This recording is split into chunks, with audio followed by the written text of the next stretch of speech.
What if you could have all the best things you like? What would you have on your plate of java? Mangoes. Mangoes. I can't know if there was mangoes, but that's a good one. Watermelon. Watermelon. Gulab jamun. That's it. There were gulab jamuns on that plate, and this is the point of the next story. Srila Prabhupada picked up one of the gulab jamuns and he bit into it. And you know when you bite into a gulab jamun, it's sometimes a little messy, right? You know, because what's in the gulab jamun? A lot of juice. He bit into it, and then he called me up, and he handed me the gulab jamun that he had taken a bite out of, and he's pointed, he said, for the baby. Oh. I was thinking, I was kind of not thinking too clear at the first moment. I thought, wait, she's a baby. She can't eat a gulab jamun. I didn't say it, but my mind was, you know. And then I thought, wait a minute. Somebody, you know, Prabhupada, he just took a bite out of this. If I put that to her mouth, what do babies do when they eat? Little babies, how do they eat? Huh? Messy. No, but what do they do? Like, how do they eat? Chew. No, No, they don't have any They teeth. It's stuck on it. That's it. You got it. So I put it to her mouth, and she sucked all the juice out of the gulab jamun. And then I ate the rest.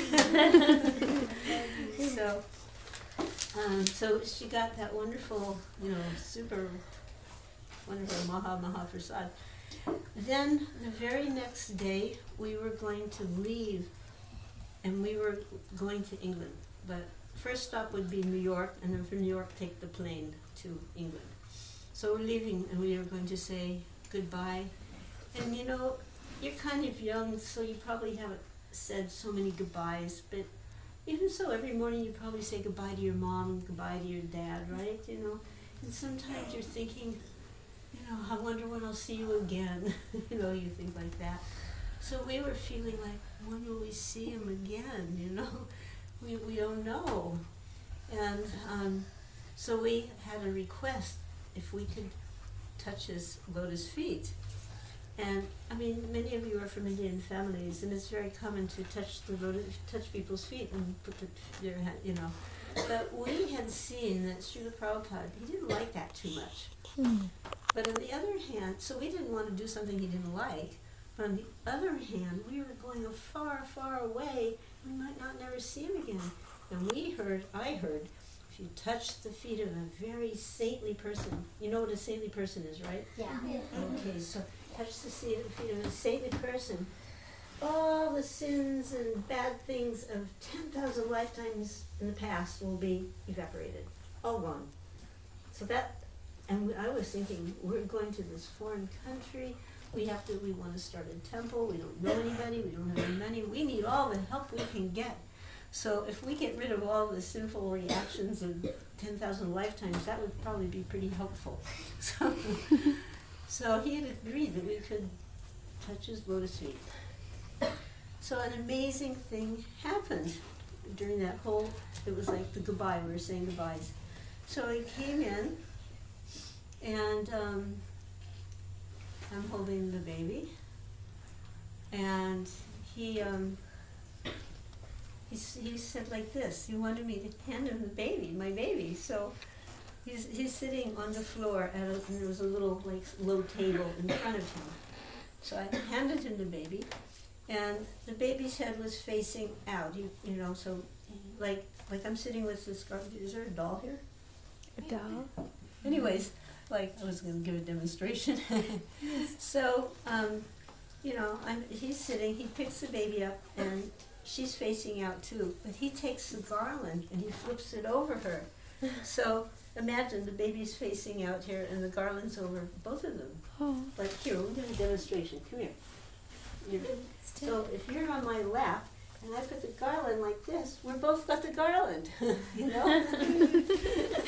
So that's what it was like. And then he said, he goes, and they will say, what kind of sannyas is this? Because, you know, sannyasis they're not married, they don't have family. So normally a sannyasi wouldn't have a baby in his arms. So it was kind of a little joke. What kind of sannyasi is this? Has a baby, you know. And then he was saying, yes, my Guru Maharaj. So how many know who Srila Prabhupada's Guru was?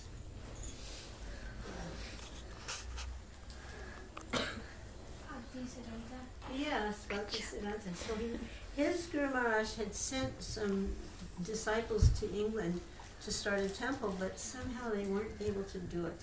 And those disciples were sannyasis, right? No family, just, the big stick. He says, I'm sending grihastras. So then it was time to go, and he moved the table aside, and he put his lotus feet out like this. So one by one, we came up, and we put our head on his lotus feet. And he took his beautiful lotus hand, and he rubbed us, each one of us, the ladies and the men, like this, at the back of our head, on our neck, just like what you right here. Sometimes your mom might do that to you, calm you down. So when he did that, we just felt like whatever happens, it's going to be all right. And somehow we're going to succeed in our mission to start a temple. It was almost like a charge of electricity. So Jamuna, she did more than put her head. She took his feet in her hands and kissed them. Anyway,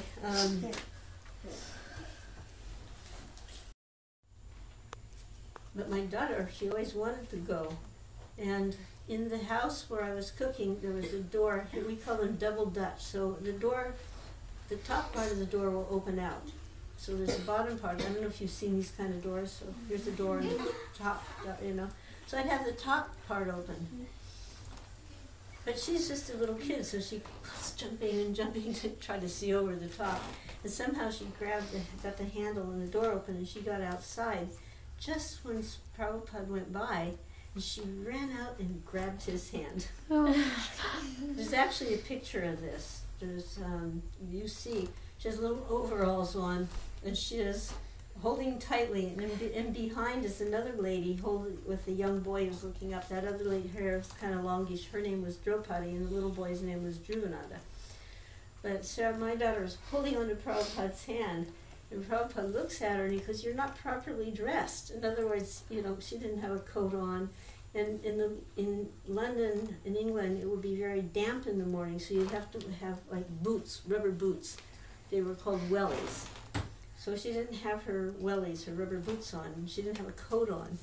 Prabhupada said, "You're not properly dressed." So she looks at me like, "Don't get them." So I went and I got them, and she's holding on to his hand. She's not letting go. And when I had to put her coat on, so I put it on one side, and then she took that and grabbed Prabhupada's hand, and then she would let go. She wouldn't just let go and let me put the coat on. She holding on to his hand. She was afraid maybe I would take her off.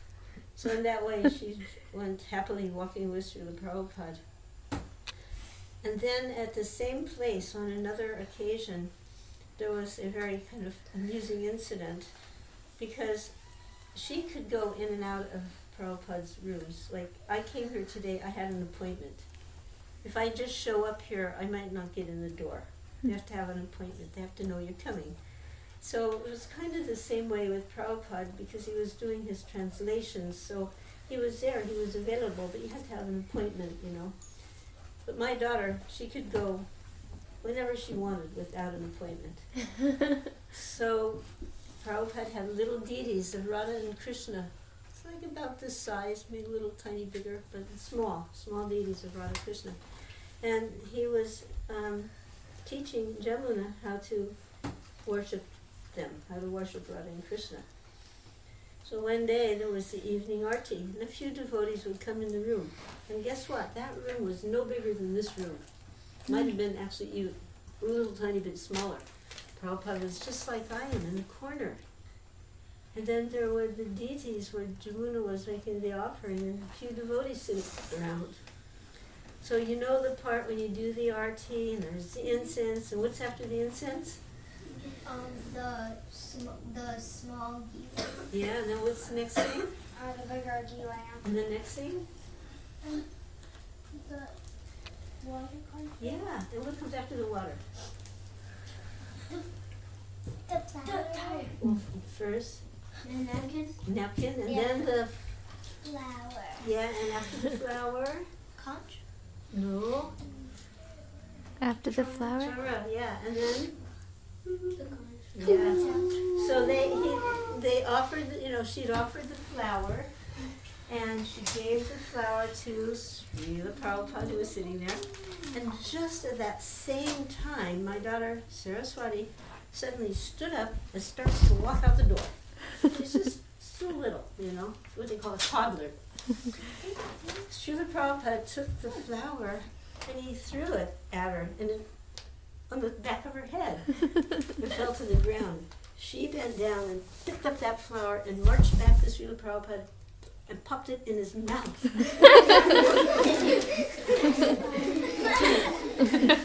was such a friendly, loving exchange,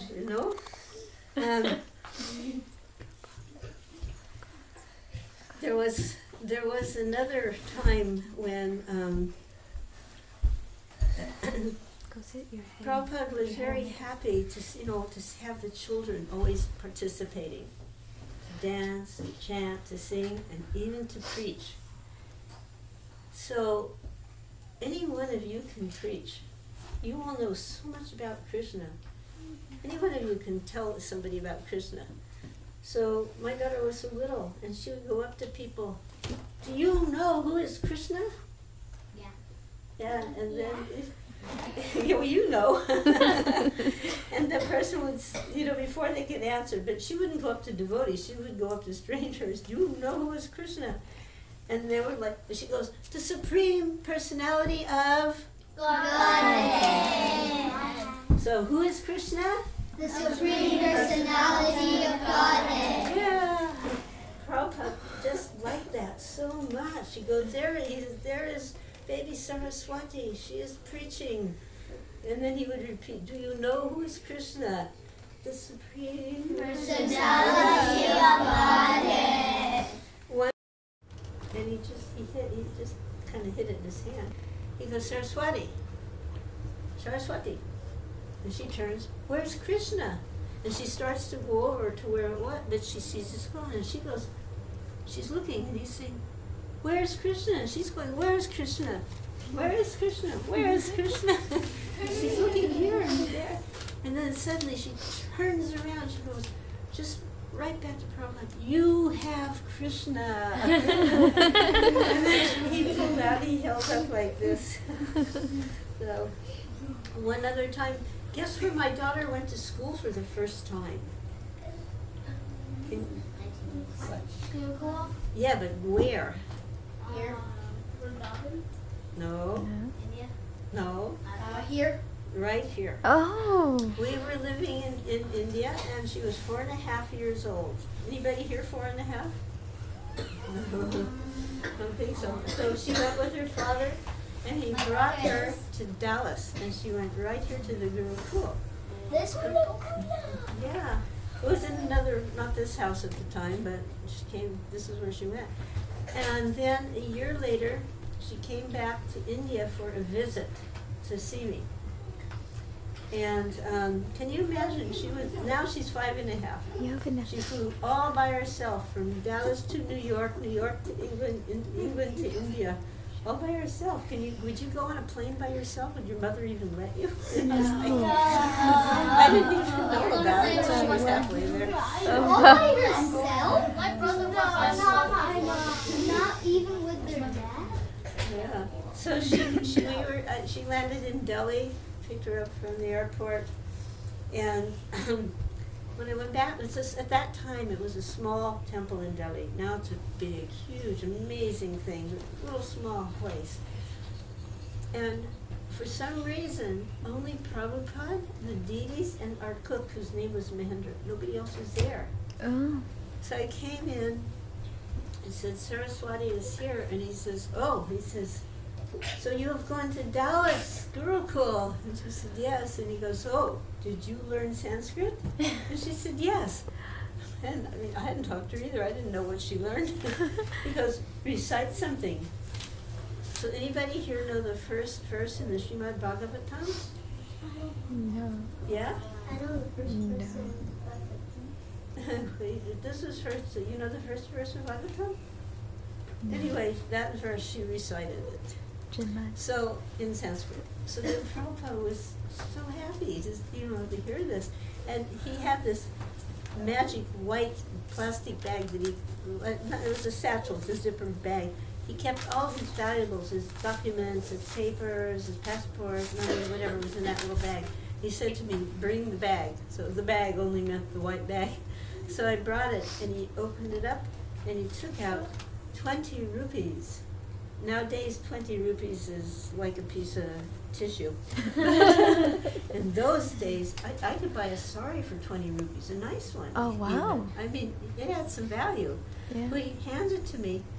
He says, buy her a new dress. No, a new cloth. He says, buy her a new cloth. A new cloth. I can't take from you, so he says, you must buy her a new cloth. So I took that, and it's an order from the spiritual master. And I got her one of these little red embroidered skirts, Rajasthani skirt with little mirrors in it. And there's a picture of her putting a garland on Srila Prabhupada wearing that little skirt. And that was in a Delhi Condal program.